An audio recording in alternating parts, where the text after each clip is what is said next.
जब से देश में डिजिटल इंडिया की शुरुआत हुई है, तब से नागरिकों के पर्सनल डाटा को लेकर सवाल बना हुआ है।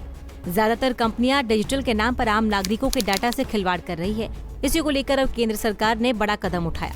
सरकार ने digital personal data protection bill 2022 का ड्राफ्ट जारी कर दिया।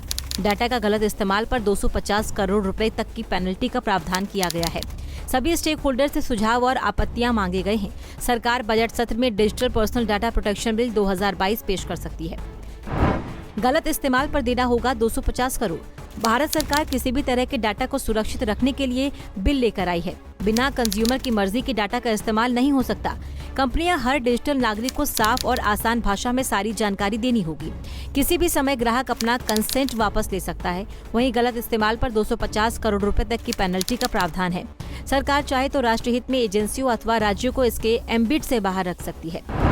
कंपनियों पर कसेगा शिकंजा। केंद्र सरकार किसी भी तरह के डाटा को सुरक्षित रखने के लिए बिल लेकर आई है। इस बिल के तहत बिना कंज्यूमर की मर्जी के डाटा इस्तेमाल पर रोक। कंपनियां हर डिजिटल नागरिक को साफ और आसान भाषा में सारी जानकारी देंगी। किसी भी समय ग्राहक अपना कंसेंट वापस ले सकता है।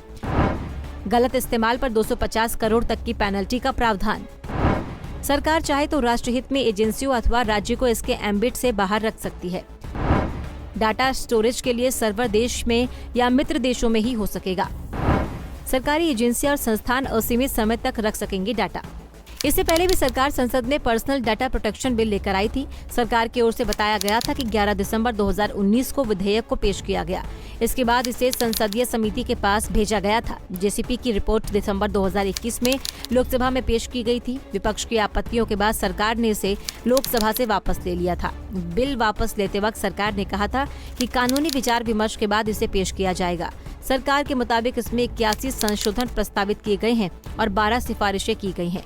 ड्राफ्ट बिल केंद्र सरकार को data protection board of India नियुक्त करने का अधिकार देता है, जो एक डिजिटल ऑफिस के रूप में काम करने वाला एक स्वतंत्र निकाय के रूप में काम करेगा। Bureau report, Punjab Kesari TV.